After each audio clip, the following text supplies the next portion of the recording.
The crimes of Jeffrey Dahmer made the world cringe. 17 murders, cannibalism, sex with the dead. A man who made his Milwaukee apartment into a violent and erotic death chamber.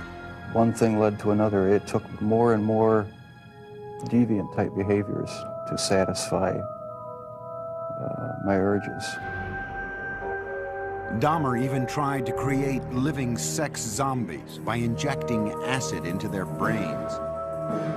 Jeffrey Dahmer, it seemed, was as close to raw evil as the world had ever known. Jeffrey thought he was the devil. Jeffrey thought he was so evil that he was equal to the devil.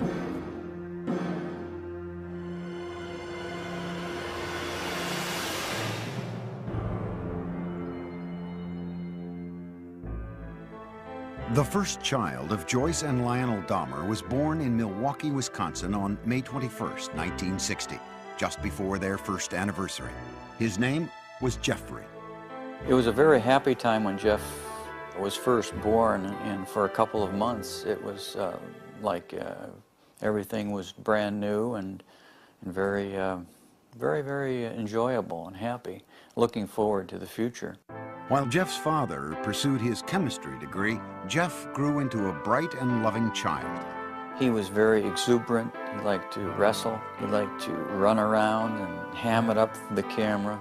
And he liked to play with kids. He liked to get together with them. And he was very outgoing. Jeff was also an extremely curious child. He seemed to want to play with things and feel things and get to know their texture, and he seemed to be very much in tune with what's around him. He just wanted to know what was going on. He had a fascination with animals as a youngster.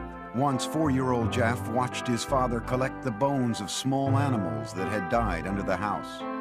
I brought him out, put him in a metal pail just to collect them all in one place, and they dropped in with sort of a clanking noise, and Jeff seemed kind of interested in that noise, and he took a hold and let them drop down in too.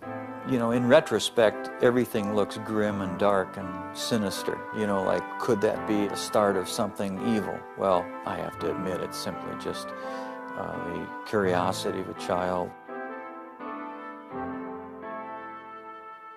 Lionel finished his schooling with a PhD in chemistry. The family moved to Ohio, relocating 3 times before settling down on a nearly 2-acre wooded lot in the town of Bath, an hour's drive south of Cleveland. It was then that Lionel began to notice the previously gregarious Jeff had become shy and withdrawn. He seemed to be awkward socially and just didn't feel comfortable. To take his mind off the move, 7-year-old Jeff was given a dog, Frisky, whom he loved dearly. With people that he knew or his new pet, the next-door neighbor boy, he was very relaxed. But there was this shyness and feeling of inferiority that we were concerned about at that time. What the Dahmers thought their son needed was to feel more involved, so they let Jeff choose the name of their second son. Jeff named his brother David. Lionel also encouraged his son to participate in activities that would include contact with other kids. What we were trying to do was to involve Jeff with activities with the thought that involvement would lead to human involvement, a forced, almost, interaction. And on the weekends, father and son planted gardens and raised sheep for competition in 4-H fairs. To commemorate their gardening days, young Jeff gave his father a handmade card with a poem.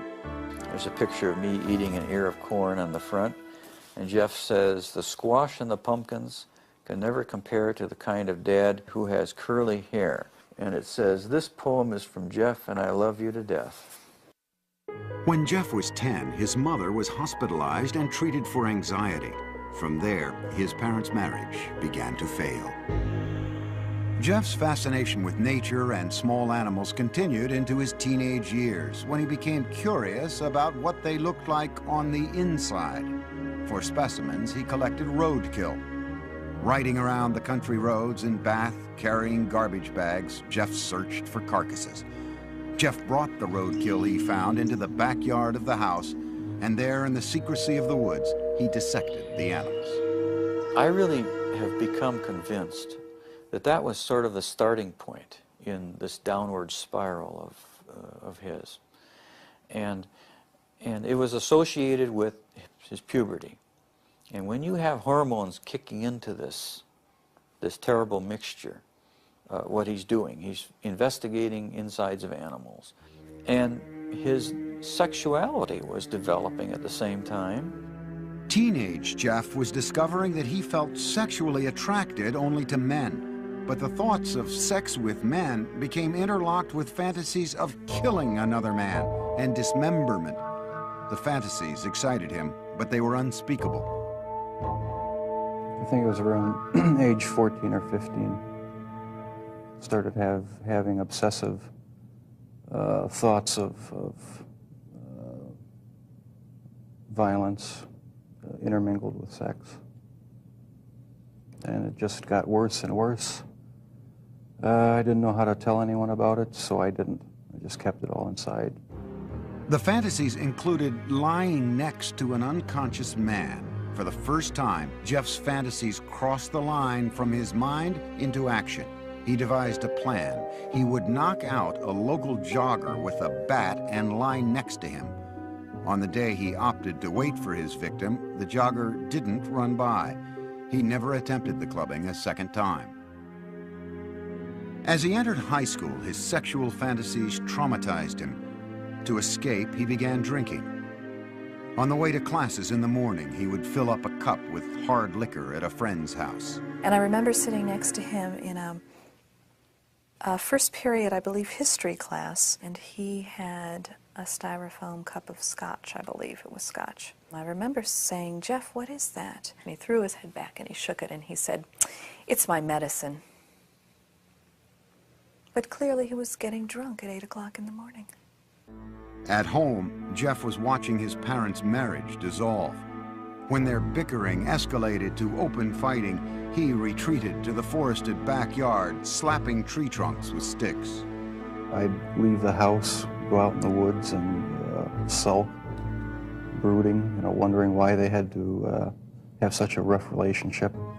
He remained aloof with few interests and no close friendships, but he still seemed to have a sense of humor. On the high school tennis team, Jeff spent most of his time goofing around rather than playing a serious game. But more often than not, the jokes were at Jeff's expense. He gained a reputation as the class clown. Acting out in a bizarre or unexpected manner became known at his school as, quote, doing a Dahmer. All of a sudden you'd be walking down the hall and you'd hear someone yelling and hollering and running through the hallway, and it's Jeff Dahmer in the middle of the day, running, flapping his arms, yelling, hurricane drill, everybody hide." At one point, Jeff collected money from classmates in exchange for a show at the mall. And a woman is handing out samples of sunflower seeds, and Jeff is taking one and then another and being very polite like he always was, and then just spits them out all over the place and starts yelling at the top of his lungs, "I'm allergic, I'm allergic, I'm allergic," and runs away. During his junior year, Jeff went along on a school-sponsored trip to Washington, D.C. And Jeff said, "I have an idea, let's go see the vice president." And we sort of all laughed and said, "Yes, sure, the vice president." Jeff went to a payphone. When he returned, he announced that they would be seen in the office of Vice President Walter Mondale in 2 hours. He had explained that we were high school students from Ohio working on our school newspaper, and we were in town for a week, and could we come and talk to someone in the vice president's office? His slick talking worked. Dahmer had gotten his classmates inside the executive office building to meet with Mondale. In the classroom, Jeff was something of a model student. Very polite to adults, dressed very nice, very respectful to teachers. Did his work. He could be an A student if he wanted to. Other times he would fail a class because he had no interest. He could be very polite with very good manners, yes sir, no sir, when he spoke with teachers. He was perfecting his ability to fool authority figures. But as time went on, Jeff became less interested in his performance at school. No one really knew what was going on in his mind. He didn't open up to anybody. He didn't have any close friends. And he had really slipped away from his social life the older we got in high school. At the school near Bath, Ohio, Jeffrey remained an alcoholic outcast. His behavior was the subject of mockery from other students. I don't think he connected, he didn't engage with people. So if you don't engage with people, then you give and take of conversation and feelings, then you end up internalizing a lot. You fantasize a lot. And then the next step is to think that some of those fantasies may be real. A step Jeff was ready to make. He would kill his first victim just after high school graduation. For Jeffrey Dahmer, the summer of 1978 started with high school graduation. It would be downhill from there. His parents, after years of open and bitter fighting, divorced. Jeffrey's father, Lionel, moved out of the family house in Bath, Ohio, and into this nearby motel. Unbeknownst to Lionel, Jeff's mother took younger brother David and moved to Wisconsin. Jeffrey found himself home alone. Jeffrey was 18, and like most teens his age, he had active sexual fantasies. But Jeffrey's deviated from the norm to include thoughts of killing his lover. Now the isolation of the empty family home gave him the opportunity to act out those fantasies. Just weeks after graduation, Jeffrey picked up a hitchhiker along the road. It was 18-year-old Stephen Hicks. I wish I just kept on going, but I didn't. Turned around, picked him up, and that's when the nightmare became a reality. Jeffrey invited Hicks back to the house. They drank beers and spent a couple of hours just hanging out. Then Hicks said he had to go, but Jeffrey didn't want to be alone. He attacked Hicks, knocking him out with a barbell, and then he strangled him. Dahmer had fulfilled his fantasy, but he was lucid enough to know that he had committed a murder. He quickly began to hide the evidence. He dismembered Hicks' body with a knife, a skill he had practiced as a younger teen with roadkill. He put the pieces into trash bags and loaded them into his car in the middle of the night. He was heading for a dump site when he was pulled over by the police for drifting across the center line. The officers asked Jeff what was in the bags and why he was out so late. Jeff was trapped for the first time, but he was ready with a lie.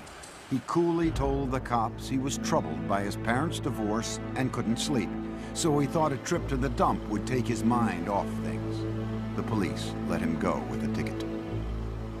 Jeff returned home, racked with guilt over the murder. He stashed the bones of Stephen Hicks under the house for 2 weeks. Then he smashed them to bits with a sledgehammer. Behind the house, Jeff spun in a circle, tossing the fragments among the leaves and brush.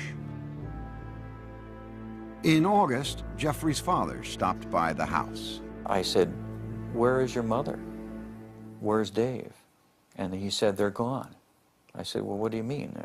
They're gone, they've left." Jeff's father moved back into the house. He encouraged Jeff to find a job. But Jeff wasn't interested. He spent his days drinking, even getting himself arrested for public intoxication. Lionel took his son to Alcoholics Anonymous meetings and psychological counseling sessions. They had little impact. Nothing could erase the violence and terror his first murder had imprinted on his mind. Only the alcohol seemed to provide relief. By the end of the summer, Jeff was still jobless, so Lionel suggested an alternative: college. He enrolled Jeff at Ohio State. But Jeff spent the entire first quarter in a drunken stupor, selling his blood to plasma centers and spending the money on beer. Predictably, Dahmer flunked out and returned home. I said, "Jeff, the doors are closing. I think perhaps that the armed services might be something that you need. Like all the other choices that had been made for him, Jeff passively went along with his enlistment. After his basic training was complete, he left for an army hospital in San Antonio, Texas, where he was given specialized instruction as a field medic. There, Dahmer learned more about human anatomy. For one of the first times in his life, he was excited about what he was doing, responding to instruction and discipline. After 6 months in the Army, his sluggish body had become lean and strong. Normally shy and reclusive, Jeff became outgoing, even smiling. But the mood swing was temporary. The Army sent him for a tour of duty in Germany, and there, once again, Jeff emptied bottle after bottle. His superiors noticed and gave Dahmer an early discharge. He went directly to Miami Beach without contacting his family. He worked in a sandwich shop and lived out of a motel. When his booze bills exceeded the room costs, Jeff took to sleeping on the beach. And he was terrified one night when a rat, big, huge rat, came crawling over him, and he called us. He said, he needs some money. I said, we won't send you money, but we'll send you a ticket. You come home. So I met him at the airport, Cleveland Hopkins Airport, and he had a smile on his face. But as I got closer, it wasn't a smile of happiness, it was a smile of inebriation. Lionel tried for a year to help his alcoholic son, to no avail. Jeff was sent to stay with his father's mother near Milwaukee. There, he seemed to find some stability at last, making a concentrated effort to turn his life around. He stopped drinking, went to church with his grandmother, and he fought what he believed were immoral homosexual urges, which eventually led to his inescapable fantasies about murder. Dahmer even found jobs, first at a blood bank and then working nights as a chocolate mixer in a candy factory. But the lifestyle of church-going and right living, as he called it, didn't last. After 3 quiet years in his grandmother's home, Jeff came face to face with his fears. At the library, a man handed him a note offering sexual favors. Dahmer declined, but he would later say the note was a turning point. It awakened sexual desires deep inside him. Specifically, he wanted the submissive company of another male. He wanted someone to fulfill his sexual needs, but he didn't want to be burdened by anyone else's needs. Jeffrey started with a perfectly submissive partner. He stole a store window mannequin. He kept the plastic man in his closet, bringing it out to masturbate onto until his grandmother found it and insisted he get rid of it. On his free nights, Jeffrey began exploring gay life in Milwaukee, browsing through porn shops and going to bathhouses. The bath clubs catered mostly to men seeking anonymous sex. To make his partners there submissive, Jeffrey gave them drinks laced with sleeping pills. When they fell unconscious, he would lie down next to them, listening to the sounds of their bodies, their heartbeats, their stomachs. But the drugging experiments ended when one man overdosed and spent a week in the hospital. Jeff was asked never to return to the club. But he then discovered the gay bars and discos of Milwaukee. These would become the killer's favorite hunting grounds.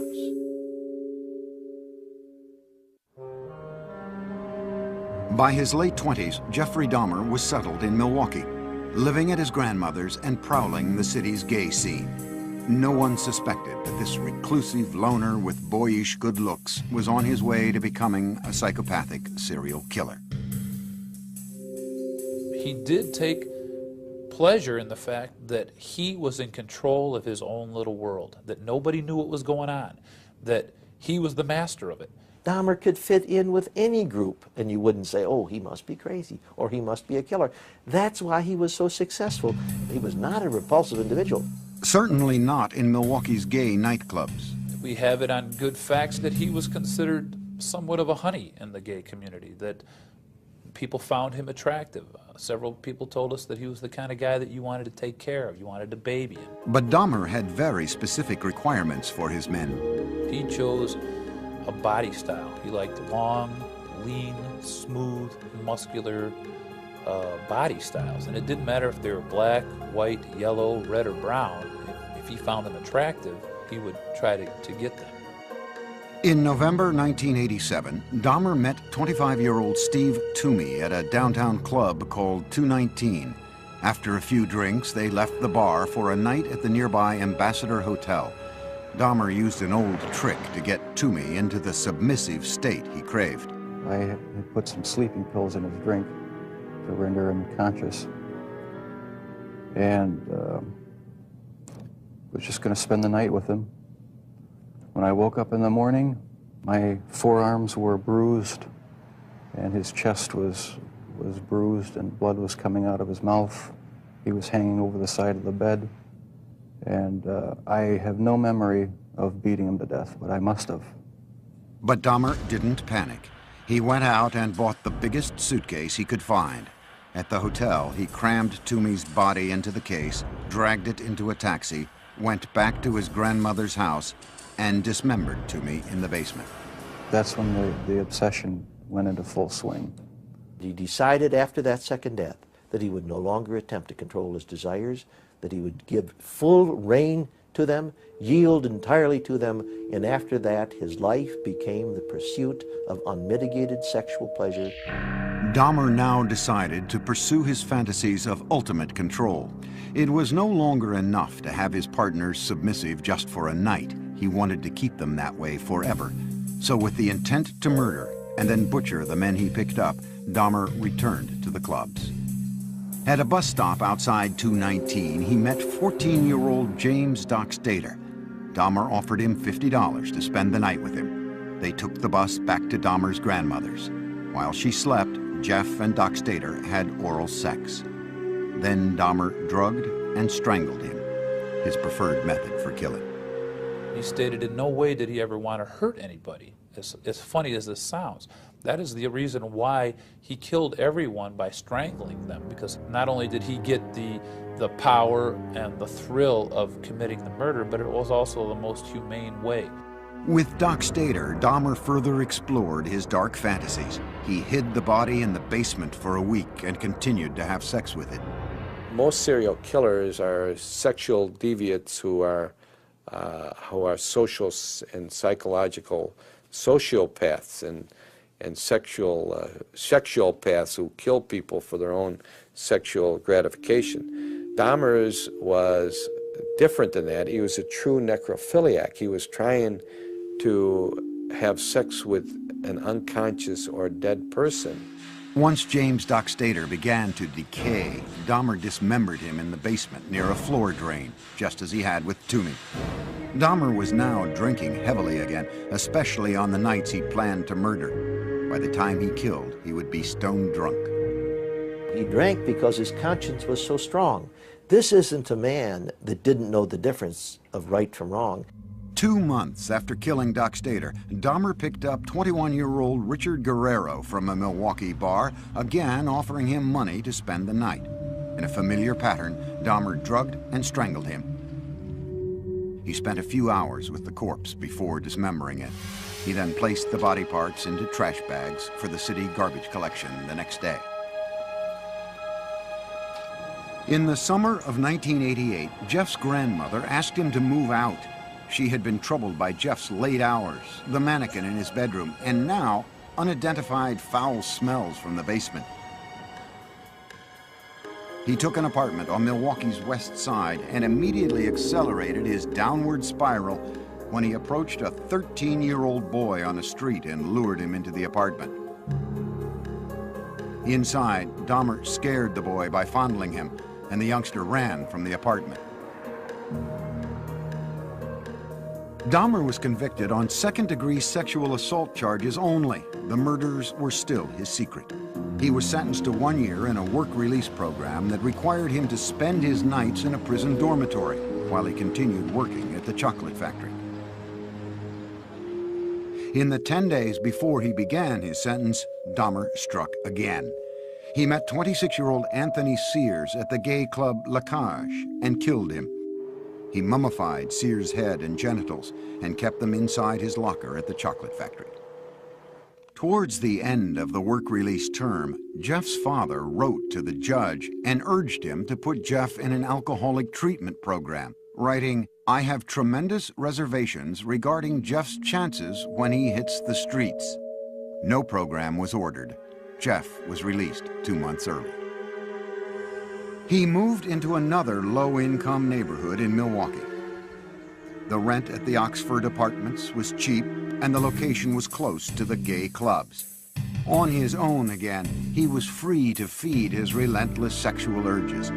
Within 3 weeks of his release, Dahmer began a 1-year killing frenzy. He would leave 13 more families, most of them African American, searching for loved ones who had simply disappeared. The police, too, searched in vain. Once Jeff started on his killing spree, all of his financial resources, all of his time, money, effort, desires, emotions, thoughts went into his secret world of killing people and keeping them with him. Many times he talked about trying to fight it, even after he had killed a couple people, saying how he wasn't going to do it again, but within a month he would be back out at the bar stalking. One victim almost got away. Dahmer had drugged 14-year-old Konorak Synthesomphone, the brother of the boy Dahmer had been jailed for molesting the year before. As Konorak slept, Dahmer went out to buy more liquor. But while he was gone, the teen woke up. He staggered out into the street naked. A concerned neighbor called 911. Milwaukee Emergency Operator 71. Okay, hi. I'm on 25th and State, and this is young man. He is butt naked. He has been beaten up. He is very bruised up. He can't stand. He's study fall out. He is butt naked. He has no clothes on. He was really hurt. Police arrived. By this time, Dahmer had returned from his beer run. As he had with police in Bath, Ohio after his first killing, Dahmer smoothly lied. He told police that Konorak was his gay lover who simply had too much to drink. He brought the cops into his apartment and showed them Polaroids he'd taken of the teen, proof, he said, of their relationship. The police believed the 14-year-old was of legal age and left him behind with Dahmer. They wrote the incident off as a lover's quarrel. Again, Dahmer had been slippery enough to keep his killings a secret. As soon as the cops left, he murdered the boy. Inside Dahmer's apartment, the bodies began to pile up. So he bought a 57-gallon drum and filled it with a powerful acid to dissolve the dismembered limbs and torsos. After weeks in the acid, the remains of Dahmer's would-be lovers became sludge, which he flushed down the toilet or the bathtub drain. For others, Jeffrey boiled the skin off their bones on the stove. A sweet, bitter odor of death began to infest the building, and many tenants traced the smells straight to Dahmer's door. It's awful funny. Whatever Jeff was cooking, Jeff never bought no groceries. So what could he have been cooking that smelled like chitlins? Chitlins have a very peculiar, nasty odor to them, you know. Dahmer was pathologically lonesome, not wanting his sexual partners to leave him even after death. He took keepsake photos while removing their flesh and then preserved certain parts. And one thing led to another. It took more and more deviant type behaviors to satisfy my urges. He devised a plan to build a shrine out of skeletons and skulls, but he was still in search of the perfect partner, one who was completely submissive but alive and not prone to decay. On a few still living victims, Dahmer used a power drill to open small holes in their skulls. Then he injected acid into their brains. According to Dahmer, none of his experimental zombies lived longer than a day. And in perhaps the ultimate effort to keep his victims with him, Dahmer began eating their flesh. It made me feel like they were a permanent part of me. Besides the just mere curiosity of what it would be like, it made them feel that they were a part of me, and it gave me a sexual satisfaction to do that. Throughout this year of ruthless killing, Dahmer still appeared outwardly normal.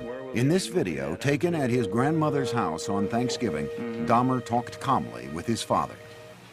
Well, you're looking good. Grandma was saying that she thought that you got quite a bit thinner, but you look fit. I don't know.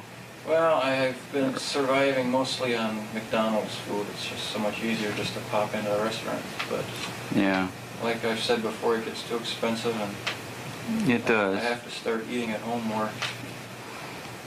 It's amazing how he could sit there and appear like he's, you know, clean cut, nice jacket on, and talking very hopefully about his job, intelligent. It's amazing how much a human being can hide from another human being. But careful as he was, Jeffrey Dahmer was about to run out of good lies. In July 1991, the city of Milwaukee discovered a serial killer, 31-year-old Jeffrey Dahmer. One man, Tracy Edwards, had managed to escape from the horrors of Dahmer's apartment and flag down a passing patrol car. When the officers entered the apartment, they found 83 Polaroids of bodies in various stages of dismemberment. There were more shocking discoveries in the kitchen. There were 4 fully enfleshed skulls still there, sitting in a refrigerator. One of the officers said he opened the icebox. He heard a scream. It was only later that he realized that it was he himself who had screamed. TV news cameras rolled as what was left of the victims was carried out. The 57-gallon drum filled with the torsos of 3 men. A freezer with dismembered limbs and flesh. Metal cooking pots with mummified hands and genitals. This time, there was no lie Dahmer could tell to save himself. He was walking in a pretty defeated manner. His shoulders were hunched, his head was down, he was sweating profusely. He kind of had a faint, kind of a whining, like a baby crying noise about him. At the police station, detectives began a marathon interview with the suspected killer. Dahmer at first blamed the booze instead of himself, saying he wouldn't have been caught if he hadn't been so drunk. But Dahmer was now clearly scared. The look of terror and almost hysteria that he had on his face in the interrogation room that first night as he was coming down off the alcohol and finally realizing that the gig was up. He was caught. He did cry several times. He went into a rage. Besides asking to kill himself, he stood up and pounced around a couple times. Once Dahmer sobered up, no one could guess at the gruesome details to follow. He made this statement: when I tell you what I'm going to tell you, you're going to be famous. And I tried to say, look, Jeff, there's nothing that you can tell me that is going to freak me out. And he laughed at that. He said, you don't know what I've done. Dahmer spent the next 6 weeks with the detectives, recounting the murders of 17 men, a 159-page confession. It seemed cathartic to Dahmer to finally get the deeds of the last 13 years off his chest.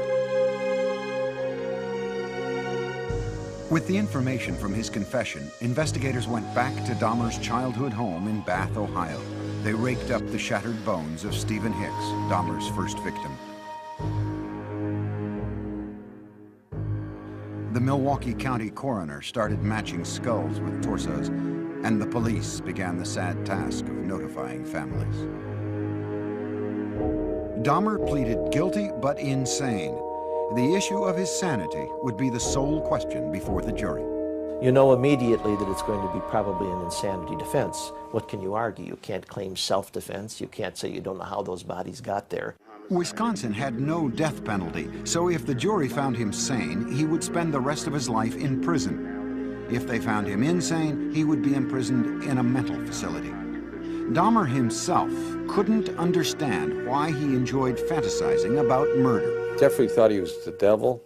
Jeffrey thought he was so evil that he was equal to the devil. And he knew there was something wrong with him, but he didn't know what it was, but he never categorized himself as being insane. The man who entered the Milwaukee County courtroom in January 1992 appeared completely normal until the words of his confession were read in court by Lieutenant Dennis Murphy.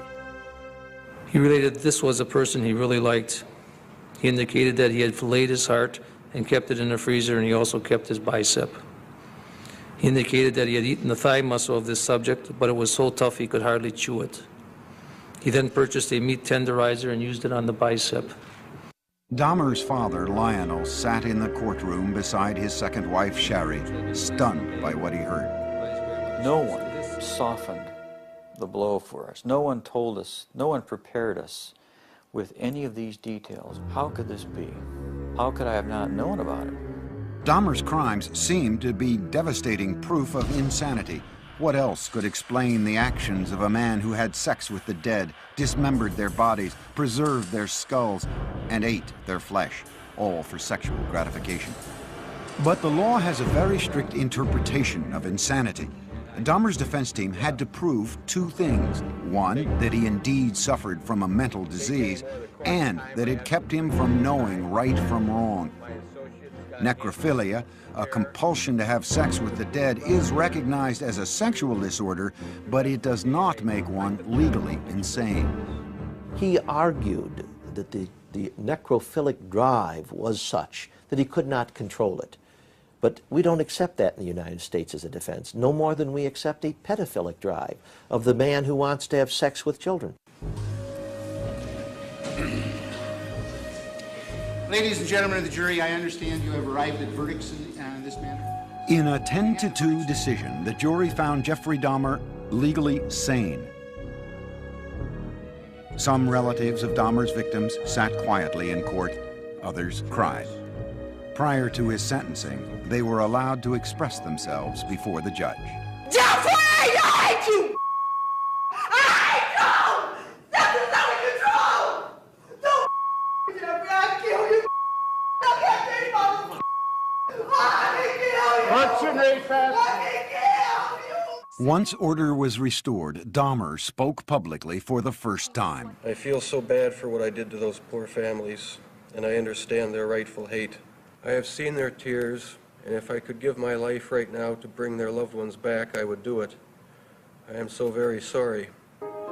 Many questioned the emotional depth of Dahmer's apology, whether a man who killed so routinely had the conscience to feel remorse. The judge sentenced Dahmer to a 937-year prison term, but it would last only a few tormented years.